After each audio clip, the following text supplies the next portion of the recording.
What's ripening YouTube? So I know it's been a while. Do a quick video real quick.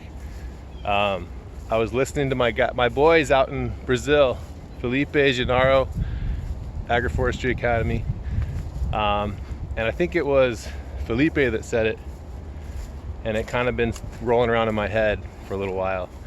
He said, there's no recipe, but there's lots of recipes. Okay, so what does that mean? That means there's a lot of different ways to do this kind of stuff, but there's no one way.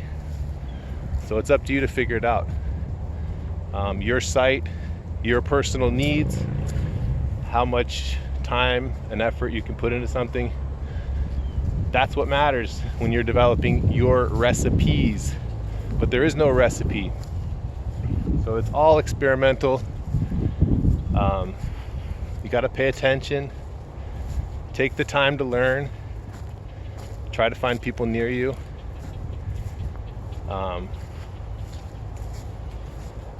There's so much, guys. So I've been experimenting this past year with the Napier grass. I've been doing my midline plantings. I know everyone doesn't want to see my face the whole time, but my midlines, I'm doing different recipes. Some of them have been more successful than the others. In this one I have bananas, cassava, I've got my grevillea, which is the silky oak in there. There's taros in there that got totally shaded out. There's a bunch of perennial spinaches in there. This is a low maintenance recipe. Because I can't be here all the time. So I have calories here. I have crops that are harvested maybe once a year. I'm not fast rotating. And then I also have, if you can see, these are regrowing. This is my canna lily. That's my biomass line.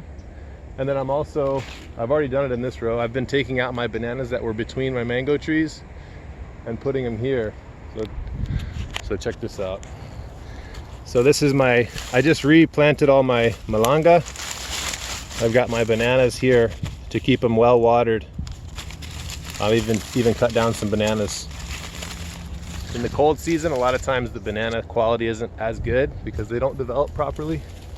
So you see I've been cutting some back and just using them as mulch. And in this row, I've got sugarcane banana, sugarcane banana, sugarcane banana. I've got the malanga in between. I just went through and seeded jack bean in here. And I've still got a little bit of tomato and eggplant coming through here. One thing I learned about this particular combination last year, I put cassava in here. I had the malanga growing beautiful, big, huge trees, or not trees, plants. The cassava sat right on top of it and totally shaded it out. So I missed my pruning opportunity and it set the malanga back. And that was a really good learning lesson. So just remember when you're developing your agroforestry, when you're developing your systems, that you're here to learn, and you're always going to be learning. But there is no recipe, okay, guys? I can't tell you exactly what you should plant. Even down the street, if I go down the street 10 minutes, it's a different zone, different elevation, different wind exposure. All these factors will play into it, and that's just 10 minutes down the road. So you can only imagine how much different it is in different places.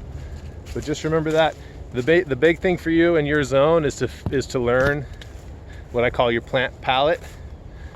You know, which plants do you have to choose from? How can you incorporate them? How do they behave together? It may not be obvious at first. That's why we like to do smaller experiments, and then you take your wins and you extend them out. Your losses you learn from. So hopefully that's a helpful quick video. Walk around my mostly mango grove. Everything's flowering now. We're expecting a good season. We've had consistent cool, and we've actually had quite a bit of rain. That's why everything's still green in the wintertime. But I hope you enjoyed that. See you later.